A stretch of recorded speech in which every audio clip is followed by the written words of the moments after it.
Get the juice for mama. Welcome back. Week 2 for us and for Ben. Hi, and welcome to Rose Roast. I'm Rachel Dozal.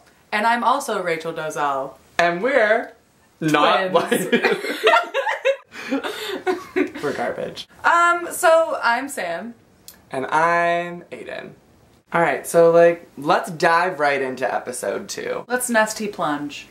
If you will. And I will. This week we tried to legitimize the drinking we did throughout the episode by turning the whole show into a drinking game. So we've decided we would drink whenever there's a racial stereotype, which was hella existent, considering Kevin Hart and Ice Cube were fresh on the scene. We also decided to drink whenever someone mentioned wanting to steal Ben for a second, because that's the best line and it never gets old. So grab your glasses, start your engines, and let's get into our top 5 moments of the episode. Ding!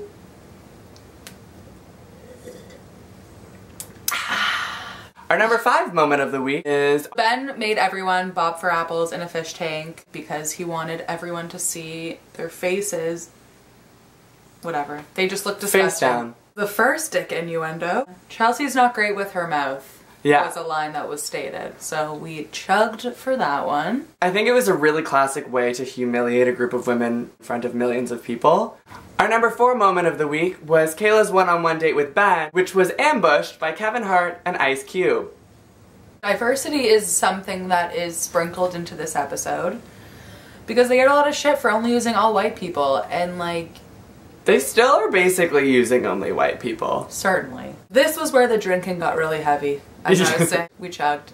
Lots of stereotypes were dropped. It started with a dope car, going to a gas station to get hard liquor. There was a moment where everyone looked to Jubilee to see if she knew. And Jubilee Kevin was the only one interviewed. I like when they get into the car and everyone starts clapping. And the only funny thing that I've ever laughed at Kevin Hart saying, he was like, I don't know why all of you girls are clapping. All we did was start the car. And they're just like, yes!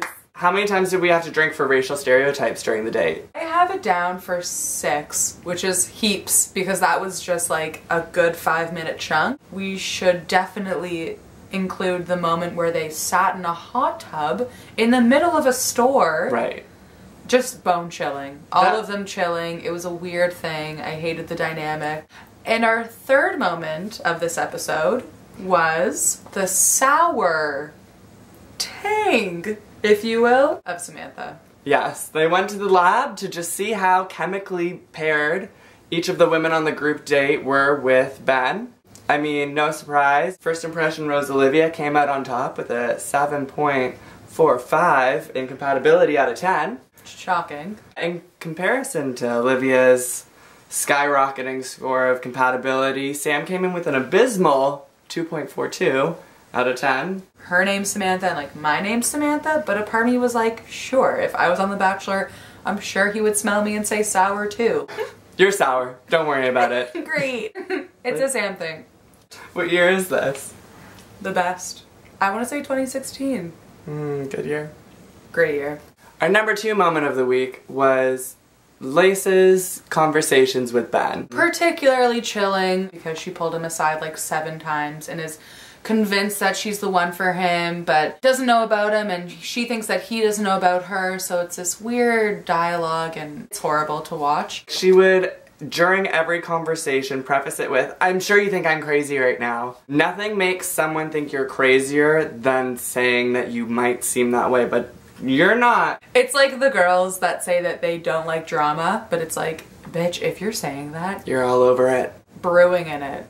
A number 1 moment is the brutally honest and equally uncomfortable dialogue between Lacey and Olivia. It's just bad because they're both clearly the most cringe of the group. Right. This is gonna be a disaster. And it was. It was brief, but it was uncomfortable. But I think that, the quote of the conversation was Lacey being like, I'm nervous about my position, and Olivia being like, you should be. I had 2 roses. What even is a rose ceremony? I always get a rose. Exactly. Chug, chug, chug, chug, chug, chug, drinking, drinking, drinking. Okay, those are our top 5 moments. That concludes that. But we have some notable mentions. One was that he gave Lacey a rose, which is like, okay, producers made you do that. It's just like, it's clear as day. She adds the most amount of hype. Yeah, she's good television. They keep her around. TV.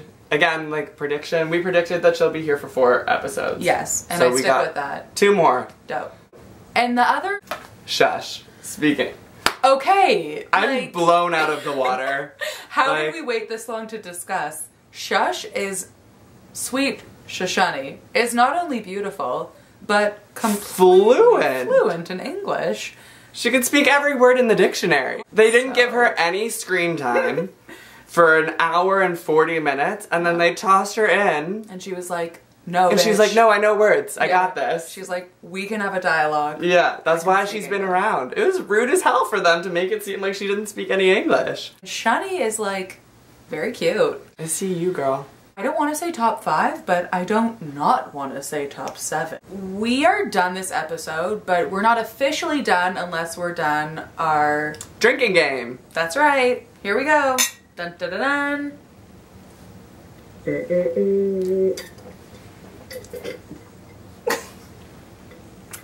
Just like a lady.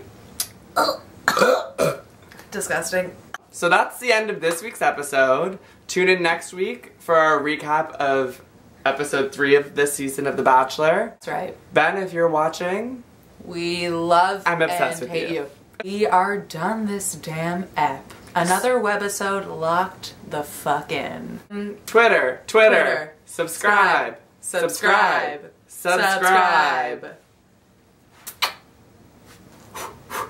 Actually, I'll do it more when this is done. Yeah, baby wants a bottle, maybe.